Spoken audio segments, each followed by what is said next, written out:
Hey guys, welcome back to my channel. I'm Joanna if you've never been here before, and if you have, make sure that you've gone and watched my last video where I talk about where I've been for the last year and a half.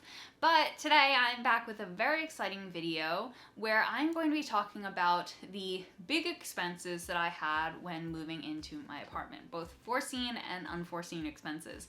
These are the big purchases that I had to make, the things that have very big price tags, and I'm going to talk about why I had to purchase them, why I wanted to purchase them, and kind of how they've paid off for me. This is meant to be a video that is very honest and very transparent. I know that it's very uncomfortable to talk about money, especially big dollar amounts, but I also think that it's really important. And when I was moving, it was very hard to find videos or people talking about, expenses like this and what's realistic, what's not realistic, what things cost.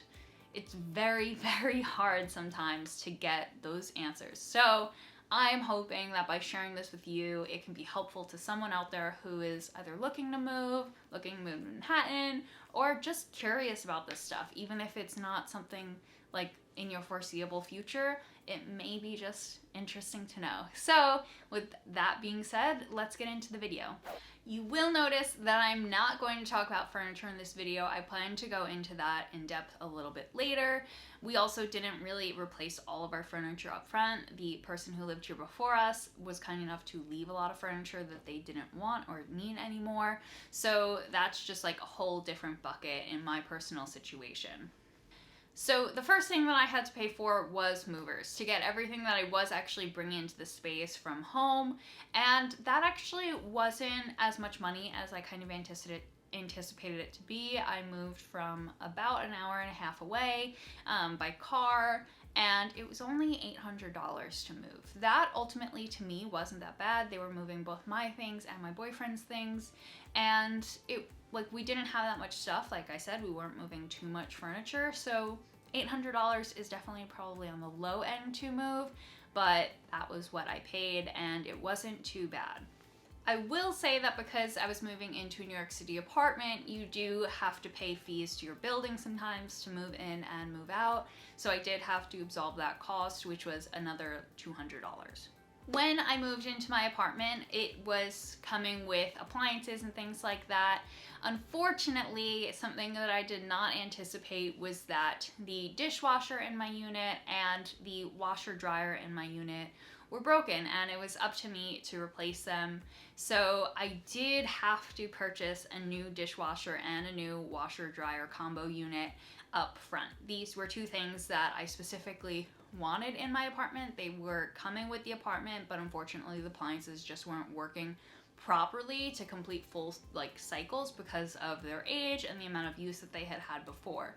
So I had to go out, and there were lots of delays on appliances at the time, but they were two things that my boyfriend and I really, really wanted in an apartment, so we really felt that it was worth it to invest in those appliances and replace them. The dishwasher that I went with was pretty high end because when you're in an apartment, things are very small.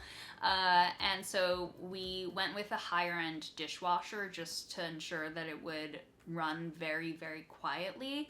That was just kind of based off of our research and off of the sales technicians. So the dishwasher that we went with cost a pretty penny. It was $2,000 for just the dishwasher.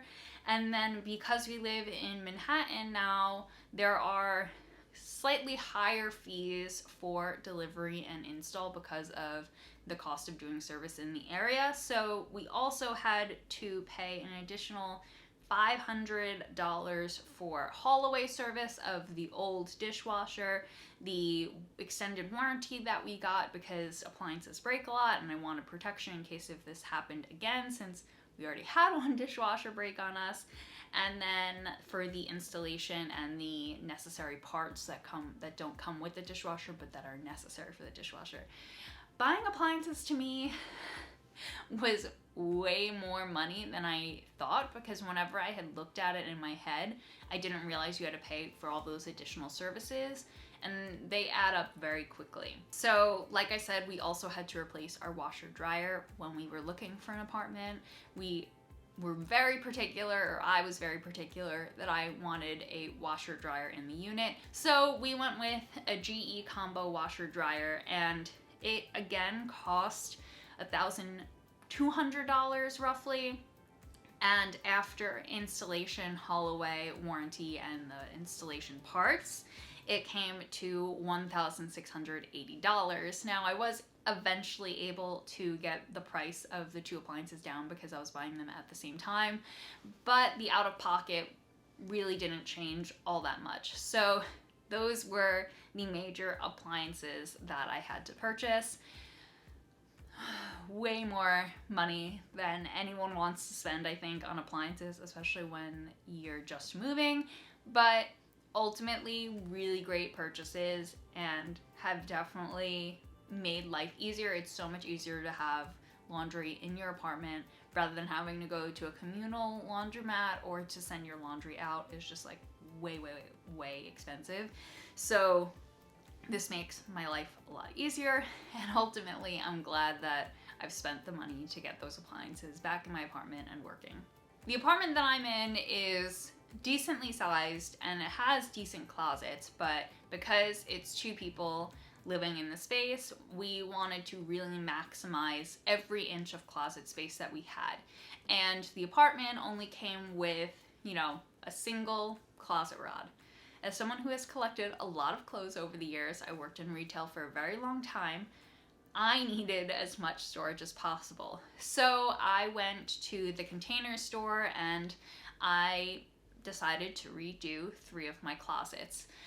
The 3 closets, again, are New York City sized closets, so they're not very big, but I will give you the cost of those, and eventually I'll do closet tours and things like that so you guys can kind of see exactly what it's looking like. But for our utility kitchen closet, which is like a catch-all, that closet system cost $632. That is without installation. Because it was the Elfa closet, I could go ahead and install it myself. Wasn't very difficult, but it did take a little bit of trial and error, but ultimately it gave me like 8 shelves that I could stack and put like empty luggages on, big plastic bins that have storage of larger bags, clothes, shoes, out of season things like that. For my coat closet and my bedroom closet, which houses all of my clothes, those 2 were slightly higher end finishes with the Container Store Preston line. Those 2 closets came out to $2,700. That includes taxes and the installation fee, and of course working with like the custom closet designer doesn't have a cost, but it is kind of factored in there. When I got all of these closets, I actually timed it so that way I was getting it during a Container Store sale. So the Elfa closet system was on sale and the custom closet was on sale. But ultimately, I'm so glad that I have this closet system in place so that way I could maximize the space as much as possible. And it did ultimately, it really improve how the closets were from how they were before. And the last major item that we got when we had to move was a new mattress. If you know anything about the city and bed bugs and things like that, getting a new mattress to me was a no-brainer. And all in our mattress, we got a king-size mattress, which is behind me, and that cost $1,700. A mattress, very expensive, but it should last you a very long time if you care for it right. So I am very happy with it. I did not go with like a full, like one of the like box mattresses that explodes and expands. I just don't really feel like that's what I want. I love something with like a really good pillow top. So it did cost a lot of money, but I spend a lot of time sleeping. So ultimately, again, very happy with that money spent. So those were all of the high-end, very big purchases that I made when I moved in. I did space them over a few months and I saved up a long time to get those made. But I did want to share them with you guys because I think it's really interesting if you're buying an apartment or buying a house and you know that you want to fix up things, but you don't know the cost of those things. It's really hard to find those answers. There's not that much transparency, so I'm hoping that by sharing this, you guys get that bit of transparency. Hopefully it doesn't offend any of you to hear how much things cost. It definitely is a lot writing all of this down and looking at it, but it's honest and it's real. So these are all things that I'm gonna be using on a daily basis. I do use on a daily basis, and they're already paying themselves off to me in their value. So yeah, I hope that you guys liked this video. If you did, give it a thumbs up. If you want to see more content like this where I talk about, you know, moving expenses, real world things, what it costs to live in Manhattan, then leave like those requests in the comments down below. Make sure to follow me on Instagram where I'll be posting some bits from my daily life. And yeah, that's about it. So I'll see you guys next time. Bye. And if you guys want to subscribe to my channel, you can go ahead and click on my face here or click on one of these other videos to go and watch those next.